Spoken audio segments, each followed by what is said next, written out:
Mathieu, on dit souvent que c'est anecdotique, un résultat sur un premier match amical, mais ça fait du bien de s'imposer pour une première et ça fait du bien aussi de retrouver les terrains. Ça fait du bien de retrouver les terrains, et surtout après c'est vrai que le résultat dans ces rencontres-là, on n'en tient pas forcément rigueur, on regarde plus le contenu, même si le contenu il y a à prendre et à laisser, parce que c'est le premier match depuis longtemps, avec des, des absents, donc on n'a pas pu faire vraiment deux équipes, il y a des joueurs qui ont joué 90 minutes.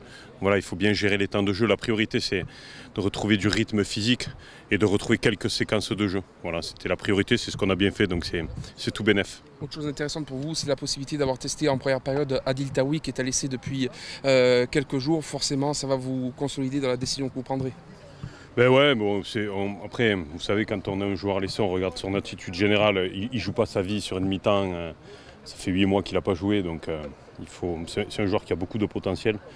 On voit des choses intéressantes, même s'il a du déchet, mais les joueurs qui tentent, ils ont du déchet. Si vous tentez rien, vous n'avez pas de déchet. Autre question, vous parliez des absents. On a vu que Kylian Kaiboué était absent. Stéphane Camper aussi. Quelle est leur situation?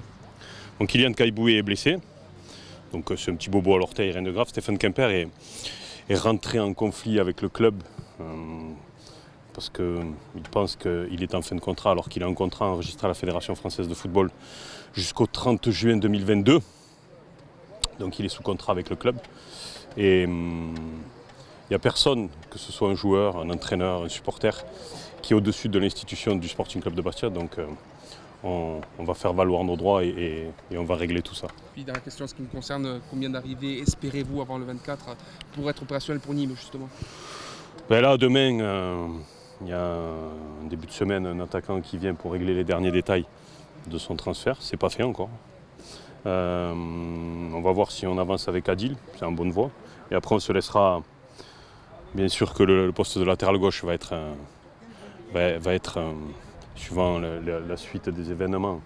On a déjà des pistes super intéressantes, parce que bon, des joueurs, il n'en manque pas, pour pallier cette défection-là.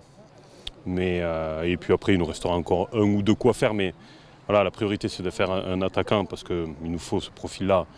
Et je touche du bois, on l'a quasiment bouclé. J'espère que ça se fera demain et qu'on pourra vous l'annoncer mardi.